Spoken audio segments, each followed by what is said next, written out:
All right, what's up, everybody? Welcome to the What's Really Brewing podcast, where it's a podcast about everybody's entrepreneur journey, figuring out like what's really brewing behind the scenes as an entrepreneur. I have always trying to connect with other entrepreneurs in any space, doesn't matter what it is.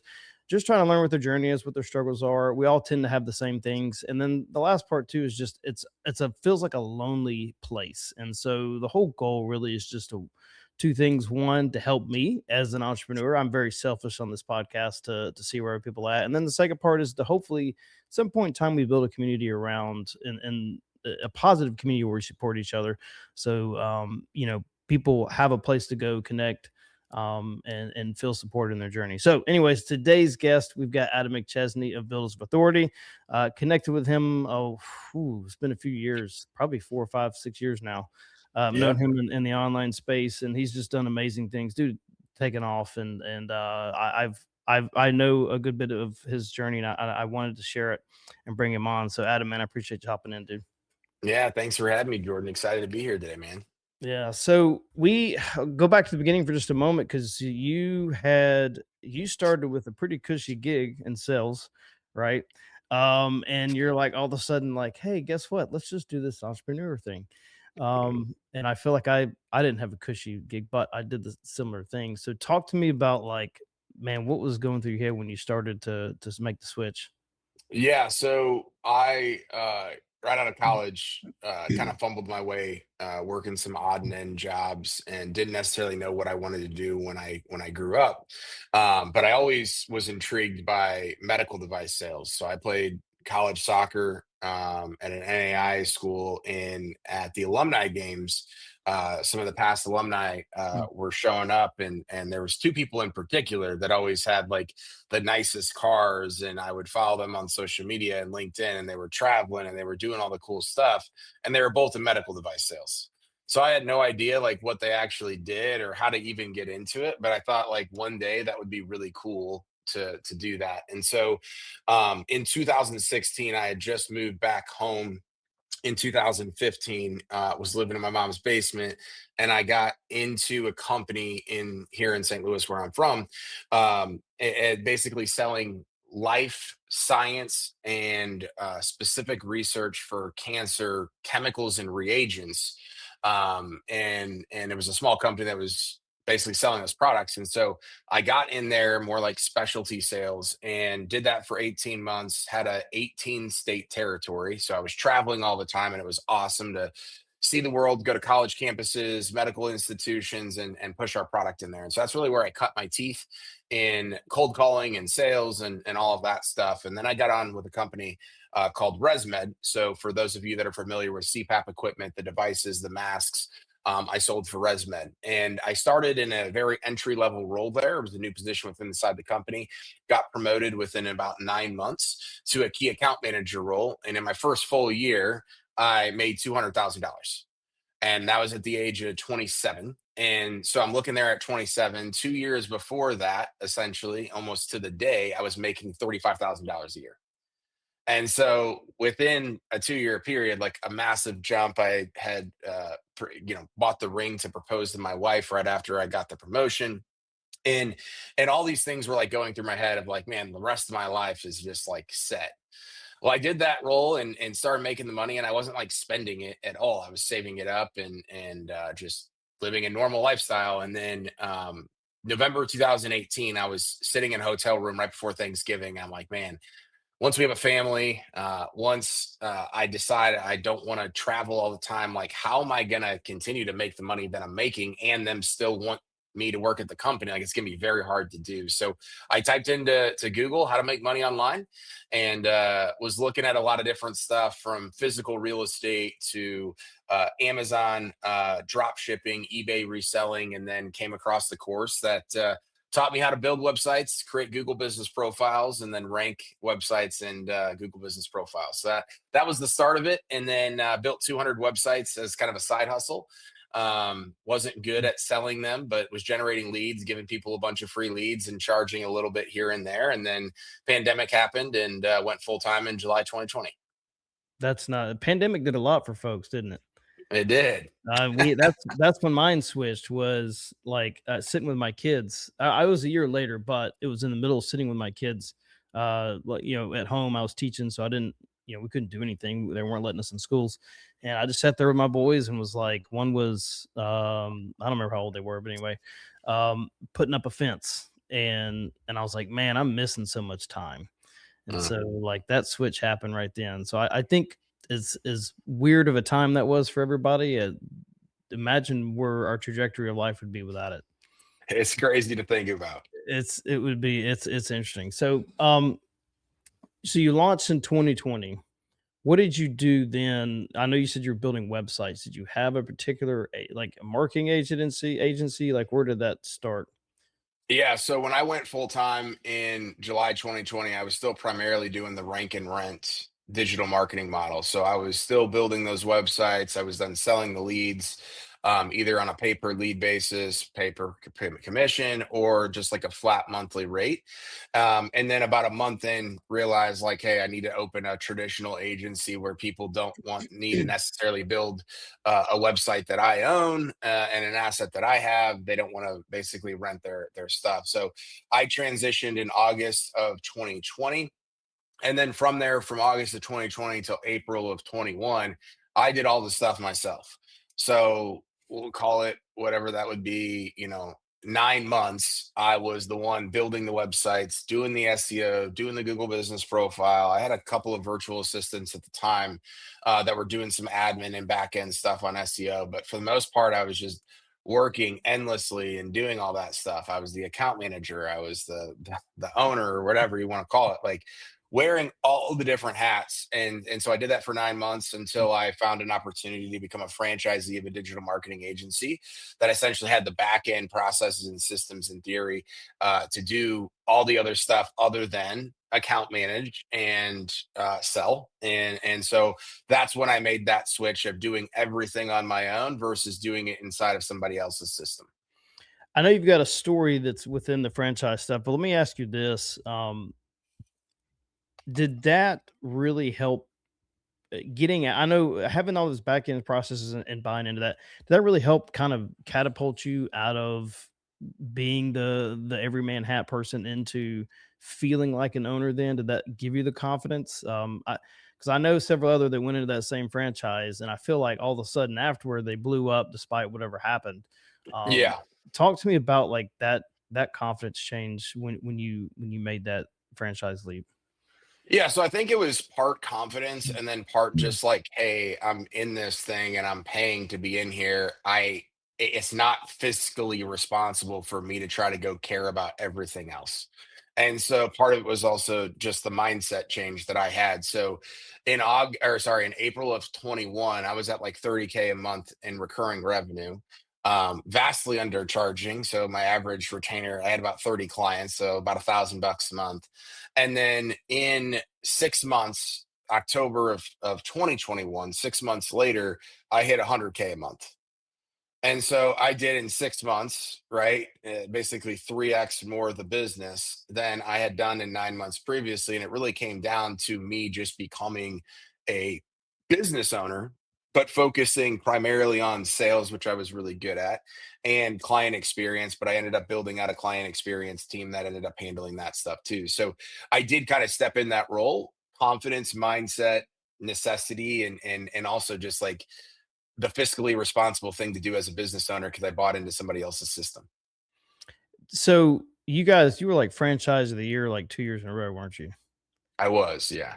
So obviously growing fast. So what was happening kind of on the inside while everybody else was looking at the outside success? Because, on the outside it looks great, but there's got to be some chaos going in. What was that like? Yeah, I think part of it was trying to understand what it actually meant to be a business owner and how to run an actual business versus a lot of marketers. They might have employees, but they're really running a freelance operation. So at one point, there was 26 or 27 franchisees, and I think I might have been the only one at certain points that was running like EOS or structuring my business to actually be a business separate from the franchise that we bought in. So I hired I was the only one at one point with W-2 employees. I had core values inside of my business. I really escalated the process by treating it like a business and not just a franchise system that I bought into, and then also just leveling up myself. So I had a one-to-one coach the entire time. I was in multiple masterminds. Like I was just doing things differently than everybody else from actually running the business, which is why like we were at multiple points during that time period, like 2x, if not 3x, the size of the next largest agency that was in the system. So let me ask you, you said this as far as mentorship and stuff. Talk to me real quick, kind of a sidestep in there. A lot of people crap on like business mentors or crap on business coaches, or you know what I mean? Like you see it a lot in the space, like, wow, they're just scams. They don't do this. Or they're like, well, I didn't quite get a return on investment. And so what I want to ask you is this, because I think we've had some of the same business coaches in the online space and or been in the same circles. And I viewed it this way where sometimes I may not have got a return on investment at that moment, but 3 years later or 2 years later, all of a sudden something that we did during that side connected and it was like, oh crap, like I should have done that or whatever. So talk to me about your experience with like business coaches and like what did that really do for you? And how did you measure the return on investment on that? Yeah, so I'll start with the measuring of the return on investment. I think it's impossible to measure that. It's not like marketing, right? And so with that, I look at it as you got to do your due diligence on the front end. You got to know as much as possible what you want to get out of it. And so, like my most recent coaches that I've hired actually are not and have never done something that from a business standpoint, at least, they've not done what I've done or am currently doing to the level, right? They've been in the industry, they've done X, Y, and Z. But I was like, hey, they're really good at this piece, operations, cash flow, mind, whatever the thing is. I'm only hiring them, right? Because I need this help, this specific help. I'm not going to go to them for advice on things I'm already good at and they haven't done, and I'm up here, right? And so I got really clear over the last year and a half on like what does it actually mean to hire a business coach, and this comes also after during my brief period where I wasn't running an agency for about 8 months. I was group coaching a lot of people, but I had 10 agencies that I was one-to-one coaching. And every single one of them, I had already been through every single pain point that they had had. Like none of them, like there was one that was over $1 million that I coached, but every other one of them was below that. So I was able to like, here's the blind spots, here's that. They hired me because I had already been there and done that and knew what they were going through. So that was helpful.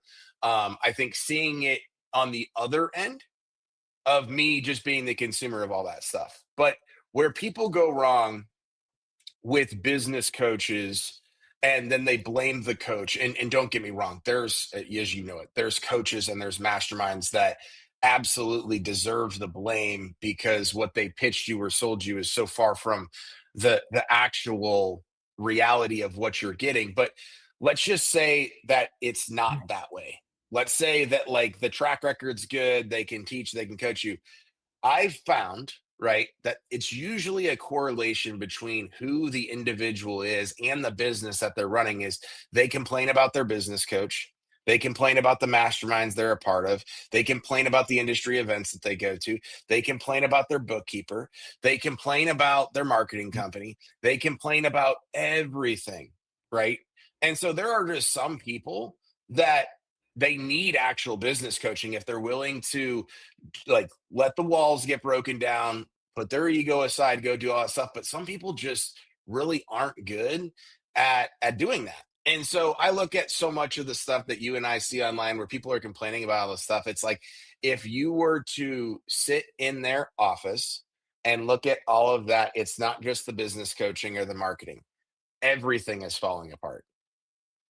And that's where business coaching and masterminds and all these marketing companies, bookkeeper, that's where they all get a bad rap, more so than just bad people that are running bad businesses, which also happens. Yeah, well, and I think that there's with the ego, there's a little bit of laziness, or I don't know, it's not always laziness, but sometimes it's like I'm looking for a silver bullet and I don't want to do the work, and somebody's going to promise me that and I'm going to pay them, and then they're not going to deliver. Doesn't matter what it is. Could be business coaching, could be, we marketing.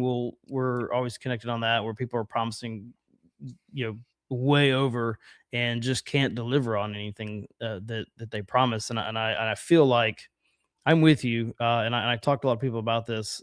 Is they don't want to put the work in, and they don't want to Mm, build the brand, they don't want to put the time into it. And like I was talking with Joseph Hughes, I had him on, and we are talking about the onset of how he created contractors dynamics, and he said basically it was to create a better client. And mhm. it was to teach them that, like, hey, you need to understand and take ownership of all this stuff, or else you're not going to win in business. And so I loved how he positioned that. And honestly, I've thought about that for many days. It's like sometimes you're like you almost need a secondary part in our space, right? Like in the marketing space, to get these people to understand that they have to get all these other things in place first before they decide to, like, hire a marketing company. Yep. um, so I'm with you.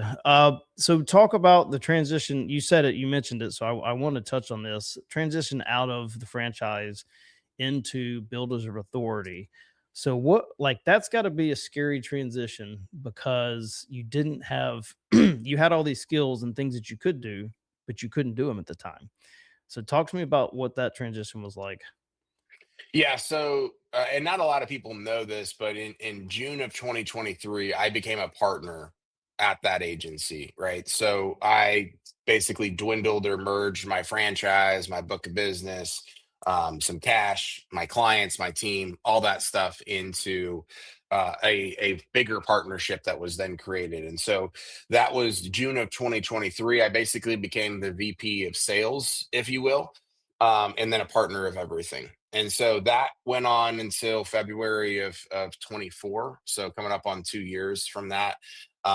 Right now, in November of 2023, I kind of saw that, hey, this is probably not going to work out for a variety of different reasons, and I need to have something. And at the time, I was super burnt out in the agency space as a whole, and I had been speaking, doing podcasts, doing a bunch of different stuff. I mean, at the time we were getting 20 to 30 leads a week, or maybe not that, but like right now as an example, we're getting 20 to 30 leads a week from my personal brand social media stuff.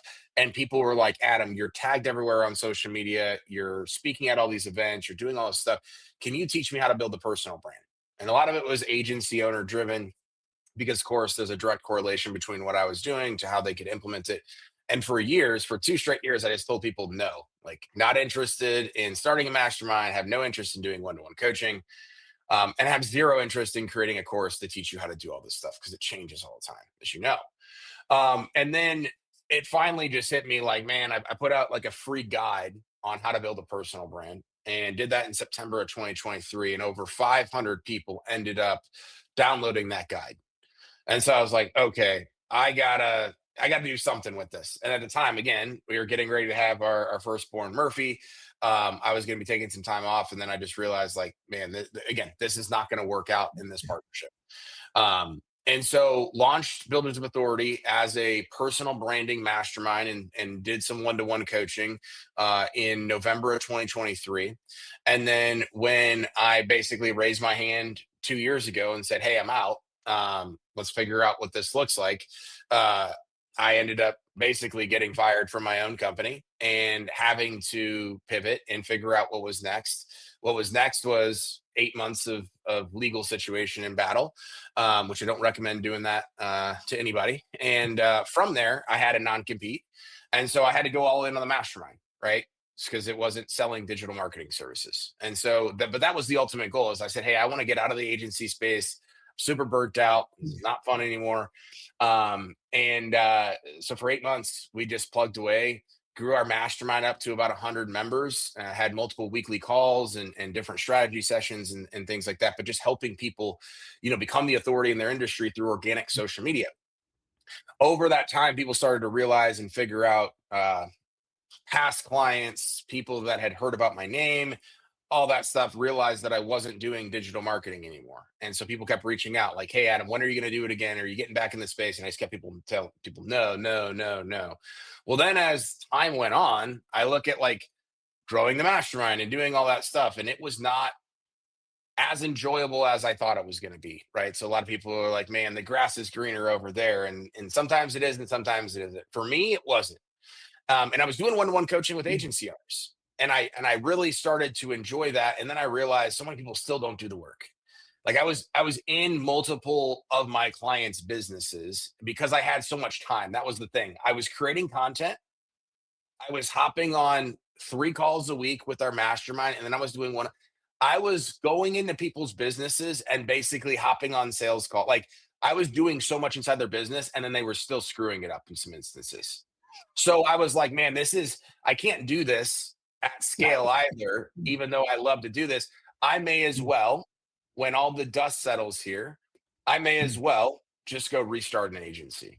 So October of 2024 came, I signed the papers, announced it the same day, and had over 30 people reach out saying, hey, sign me up as a client. That's awesome, man. I love it from the outside. We got, like I said, we got a lot of mutual friends, and I'm just like Adam over there, just the sales genius. He just blows it up. I talk to Travis all the time. He's like, yeah, God's a beast. And it's fun to watch, man. It really is. I like watching other people's successes. It's what I got out of being a teacher and a band director, was watching other people do well. Um, and what makes it difficult when you're trying to grow your own business, because you're like, I just like watching everybody else win. I'm like, oh crap, I gotta I focus gotta on my do own stuff. I gotta do Um, my own stuff. yeah, so I have to, I try to give people shout outs and connect people with the right stuff. And every once in a while, I'm like, well, shoot, it's time to do my own thing. But anyway, so talk to me. So you were part ownership of a couple of service-based businesses, and I really want to ask these questions. This is going to be very selfish of me, because Yeah. I want to do something similar in the future. Because I'll tell you real quick what I did is, I last year about this time I started a fence company. I just did an LLC, got the right insurance and everything established, because we had a client that sold a particular type of fence. And anyway, that being said, we were trying to build out the right processes for the second franchise that bought into his company. So I started the business. They're like, we can't sell this fence. I'm like, you can 100% sell this fence. So I started it, created the LLC, built the website. Obviously, I knew the ads worked because I've been running them for 5 years.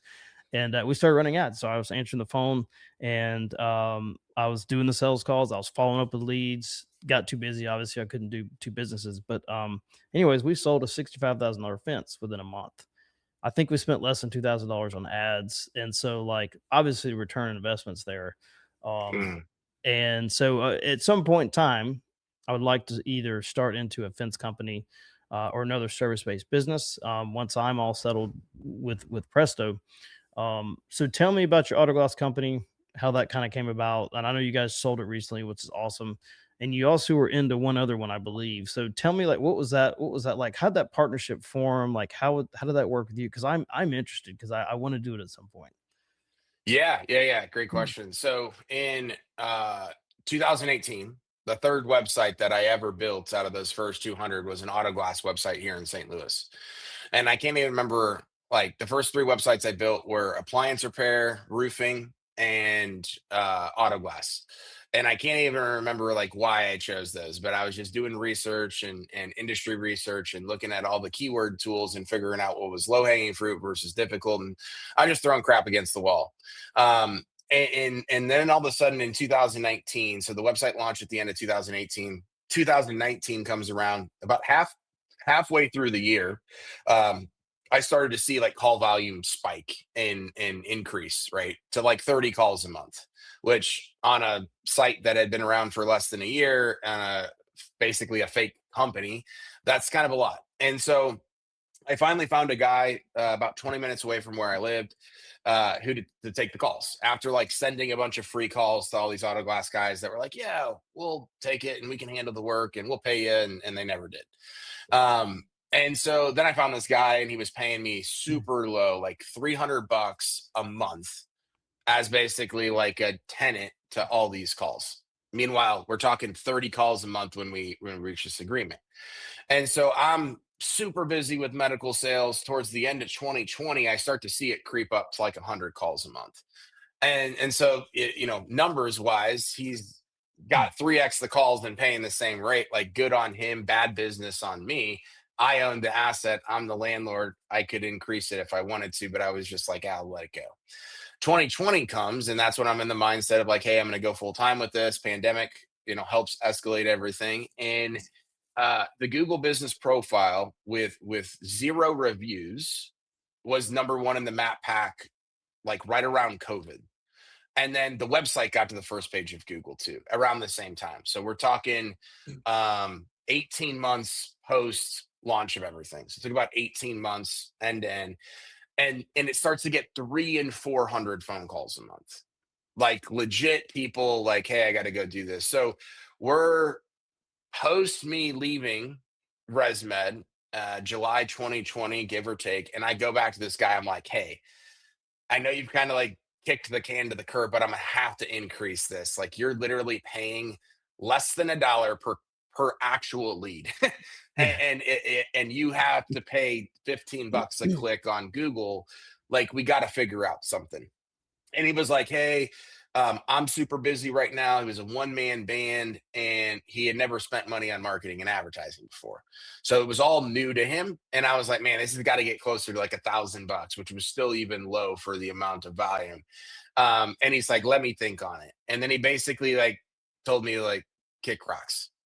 And so I'm like, oh my gosh, what do I do? I'm in all these mastermind groups, a marketing mastermind group, a personal branding or business group, like a bunch of different groups. I'm asking all these people, and somebody out of the blue just goes, why don't you just start the company yourself?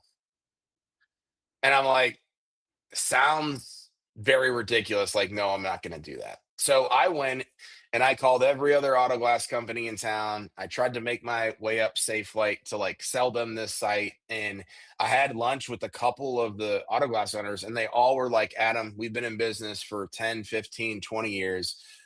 There's no way this data is real.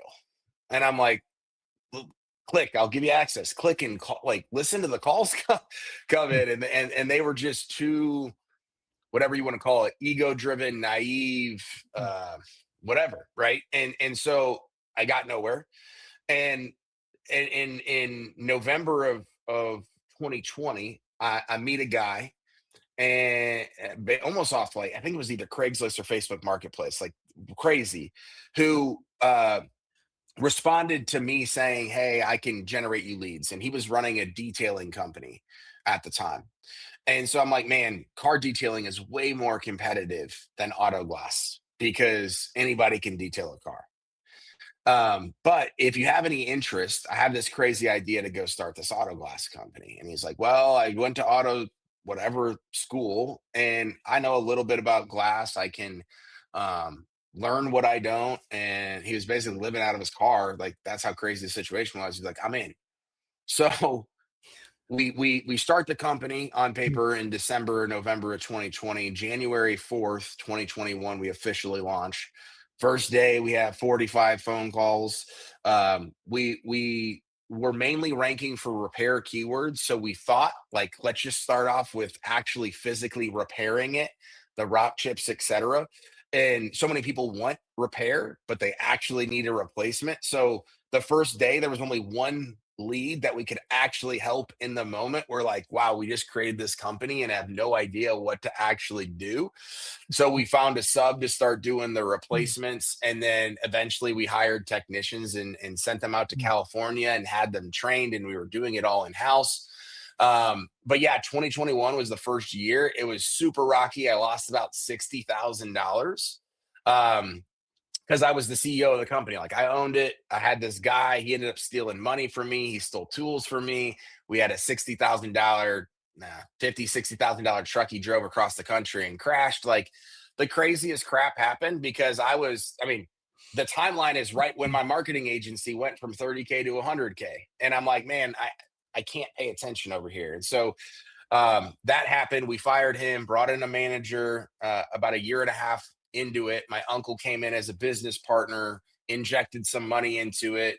His girlfriend basically ran the company, still runs the company with the new ownership group. And then we ended up getting in 2022, we got our first employee to come over from Safelight, and we were paying better than Safelight. We just didn't have like some of the benefits that Safelight had, and people were very skittish, I guess would be the right word, about coming over to a company that had only been around for a year after leaving Safelight. But one guy did it, and then he started to tell all of his friends.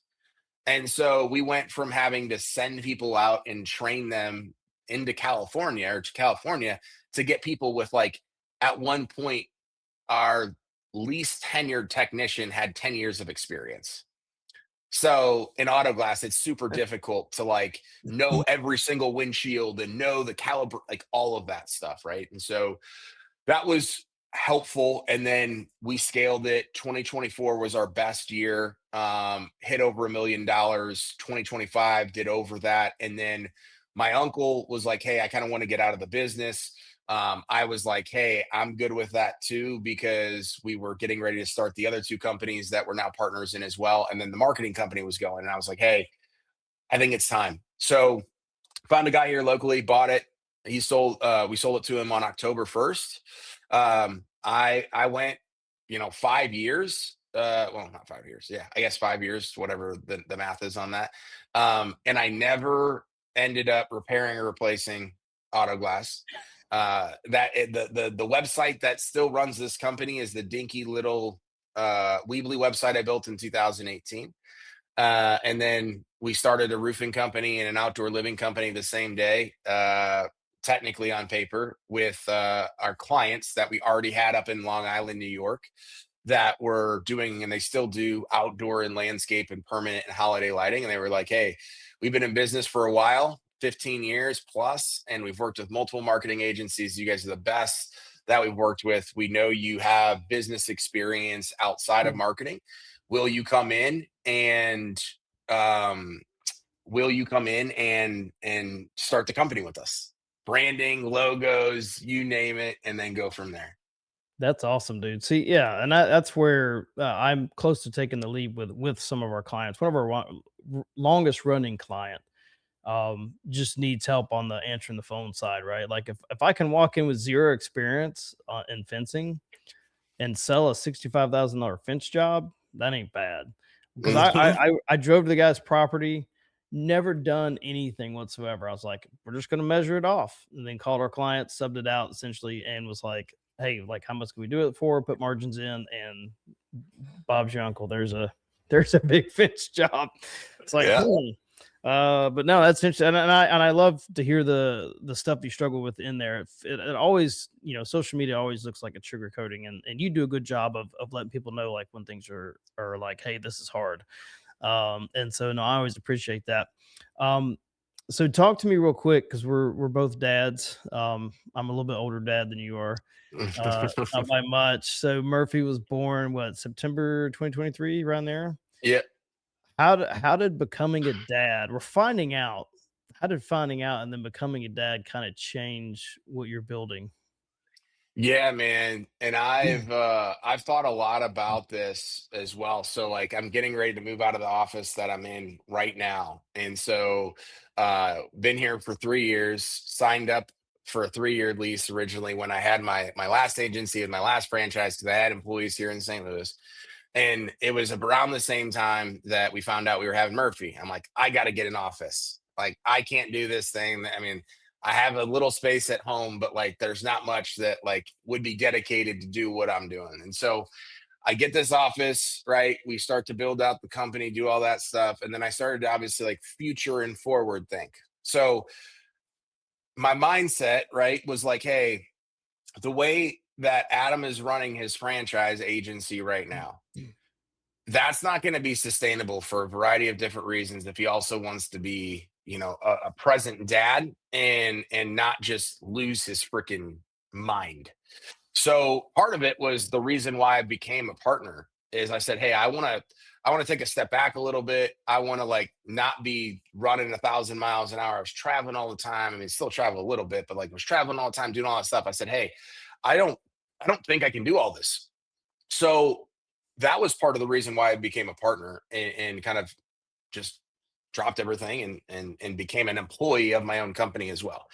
Um, it was also the reason that once he was born and I had the ability to take some time off and spend at home, and I came back and after not working for 2 straight weeks for the first time like ever, I realized like, oh my gosh, what I'm a partner in is not what I thought it was going to be, not what I was sold. Like, I have to put my family first, right? I got a little one now. Like, I can't do this. I can't be miserable. I can't X, Y, and Z. And so that sparked it really in like October to November to start really thinking. It encouraged me also to bet on myself and build the builders of authority. And then in February, it really kind of reached a breaking point where I was like, man, I got to do this for my family. And so over the last couple of years, it's opened my eyes to so many different things that I honestly don't know if I would have made those decisions without have being a dad. Because it's like, okay, if it's just me and Delaney, like I can make up anything. Like I can go make up the money. I can go make up like can't really make up time, but like I can go fix a lot of problems, I guess is what I'm saying. Well, then you add the component of being a dad and all those other things, like the level of responsibility just goes through the roof. And so for me, it was like, hey, I got to put my foot in the sand. I got to go do this. Now, what I didn't anticipate and where I feel like I've struggled and I did struggle is like putting my family through what I put them through. And even though my son has no idea what happened, right? But just like the stress and the anxiety and the emotional weight that I carried for 8 months of going through a legal battle was a nightmare. And so I didn't show up the way I wish I would have his first year of life because of that crap. And it sucks, but I mean, I am better for it for so many different reasons. We are better for it as a family as well. But there have been so many challenges throughout the way that like you have this vision of how you're gonna do something, whether that's become a father or get married, whatever the thing is, start the business, and then it never goes to plan, right? It never does, never does. So it was another eye-opening experience of like, hey, I made a bunch of decisions because I thought I was doing what was best for my family, but I had made those decisions and said, oh, this plan's just gonna go the way it was sold to me or whatever. And then it's like, man, it didn't. I have to go I have to go save everything now. Yeah. No, I love it, dude. It's interesting that you talk about the first year of his life. I remember first year of my oldest son's, who's 9. He'll be 10 in August, and which is like I was like, oh my god, what like a decade. Um, I had just lost when we found out I was getting pregnant. I was teaching band at a school that was like literally everything I wanted to be as a band director was at this school. I had a great relationship with the middle school band director. We went from like 30 kids to we were going to hit 90, and then like the next year, which was would have been my 4th year, we would have had 120 kids, and then we were projecting 150 plus the year after. So like everything I wanted as a band director was in this program. And Hmm. they got a new principal in my 3rd year, and he pink slipped everybody that wasn't a tenured teacher. He just got rid of them all, Mm, and like absolutely devastated me. And so that first year, I was the same. I feel like you. I connect with that. I didn't feel like I showed up for him. I was shopping mm, groceries, like mm, just shipped. I was shopping groceries that year because I was like, yep, I got to make money. mhm, Or no, I took a job in a bad school, that's what it was. I took a job in a bad school, I was like, I gotta take a paycheck." But I was yep, miserable that first year, so I'm with you, dude, kids change everything, that's for they sure. do. I wanna wrap up with this last kinda question for you, and then off when we get off, you may need to give me some pointers on soccer because you said you did soccer. And I was at soccer practice last night, and, Oh, I'm helping coach. I don't know anything about soccer, never played. that's awesome. And I got a coach next week. The other one's out. But anyways, that being said, so if this version of Adam right now, who quit his corporate job and could see where you are today, what do you think would surprise him the most? Man, I've been on a lot of podcasts. I don't know if I've ever been asked that question before, but I love it. I I think, and I was even taking a look, and somebody had asked me a different question that led to kind of a similar answer. But to see where I'm at right now, and it's only been 5.5 years. It feels like 5.5 lifetimes that I've been an entrepreneur, right? I've done so much in a relatively short period of time. I think I would be surprised with not only what I've accomplished, but what I've went through in order to actually accomplish this stuff. And the ability to have stayed true to myself and miss all of it and not give up. So I look at and a lot of this stuff evolves over time. I look at like if those things would have happened to me in like a year into business or 2 years into business, what happened to me in 2024, it would have destroyed me because I wouldn't have had the capacity to handle or deal with or try to figure out the remedy of the situation. I mean, in 2024, when I didn't necessarily know that everything was going to settle and I wasn't going to have to go into this into 2025, like I was inches away at multiple marketing companies and multiple other companies of just becoming an employee because it was really like the only thing that I could do or sell, go back into medical device sales. Like I was so close to doing that, but something told me, hey, this is going to work out. This is going to be okay. You're going to be okay, and you're going to be better off for it. And that's really what 2025 for me was, where we grew the business to over $2 million, more profitable, better, everything across the board than I had it in 4 previous years combined.